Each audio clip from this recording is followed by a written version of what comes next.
Good day everyone, my name is Freckle and today's topic is about the existentialism. Please watch, relax, and enjoy! Before we start our discussion, I would like to define first what is existentialism. So existentialism refers to the philosophy of the nature, value, and the meaning of existence itself. Specifically, a philosophical theory or approach which emphasizes the existence of the individual person as a free and responsible agent determining their own development through acts of the will. In short, existentialism is a form of philosophical inquiry that explores the problem of human existence and centers on the subjective experiences of thinking, feeling, and acting. Main idea. So what is the main idea of existentialism? There are many proven ideas of existentialism, and one of it is to emphasize its action, freedom, and decision as a fundamental to human existence, and is fundamentally opposed to the rationalist tradition and positivism.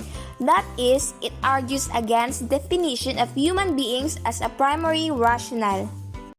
So, in short, kay kani existentialism kay nag-revolve ni siya around the fact that human being as a primarily rational creature but in a more negative side due to the following reason in which I will discuss in the following slide. The next topic we're going to discuss is the 8 key themes and concerns of existentialism. So number 1 is absurdity. What is absurdity? Absurdity highlights the absurdity itself. Absurdity is a thing that is extremely unreasonable so as to be foolish or not taken seriously. So for example for this is nadon nga atong buang dito sa police station. Kaning buang ang pangalan niya kasi Sheena. Kaning si Sheena kay 100% sure na jud nga buang siya kay according siyang therapist. Then na din siya record and all.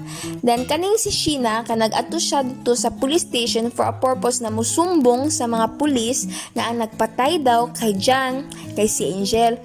But obviously, kahit unsa man paningkamot ani ni Sheena og sulti na sulti, tinuod man or dili, it's an absurd to listen to a crazy person. So at the end of the story, kani si Sheena wala gyud siya na taken seriously because there is a possibility na gihimo-himo lang to niya, kay ingana siya. Then also, especially if kanang walay evidences or walay witnesses nga mag-prove sa iyang mga gipang istorya, so it's absurd. This is the meaning of absurdity. So the next is number 2, rejection of meaning-giving narratives. So what is the rejection of meaning-giving narratives?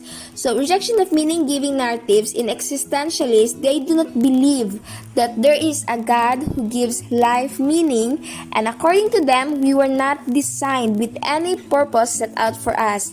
And interestingly, some existentialists are still religious. For religious existentialists, there is a God, but He hasn't left any trace or evidence of how we should live our life, and it's up to us. Other existentialists, they don't believe that there is a God at all.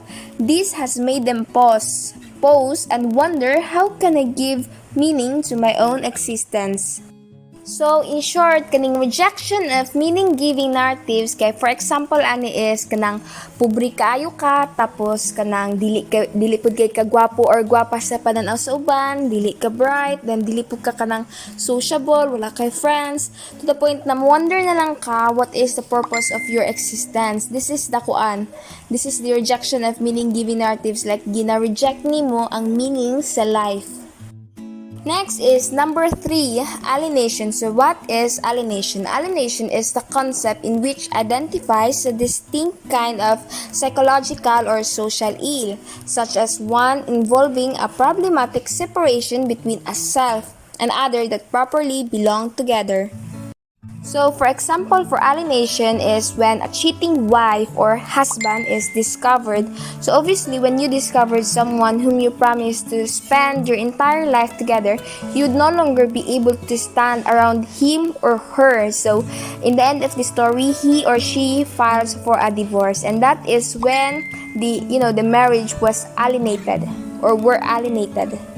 Next is number 4, anxiety. What is anxiety? Anxiety is all about our existence in life, and it involves about big issues such as life meaning, freedom, and our inevitable death. And anxiety, by the word itself, anxiety means it is a feeling of fear, dread, and uneasiness, and it might cause you to sweat, feel restless and tense, especially when you have a lot of problems. You feel anxiety, like you have an assignment to do, and then you are too late to do it. Then you are almost at the deadline. You will feel anxiety. Next is number 5, authenticity. What is authenticity? Authenticity is the degree to which a person's actions are congruent with his or her values and desires, despite external pressures to social conformity. So in short, authenticity involves the awareness that because we are always free to transform our lives through our decisions, if we maintain a particular identity through time, this is because we are choosing that identity at each moment. Next is number 6, individuality. What is individuality?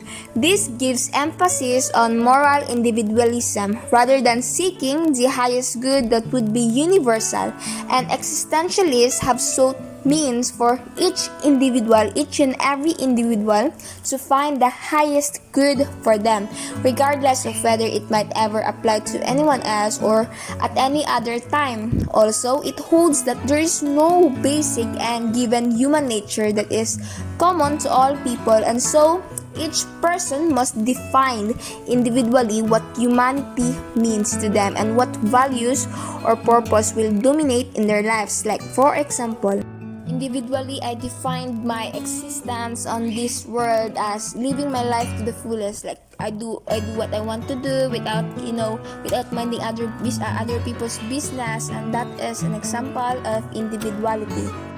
Next is number 7, forlornness. What is forlornness? Forlornness is defined as a desolate or dreary, unhappy or miserable feeling lonely, feeling sad, feeling forsaken, and many more.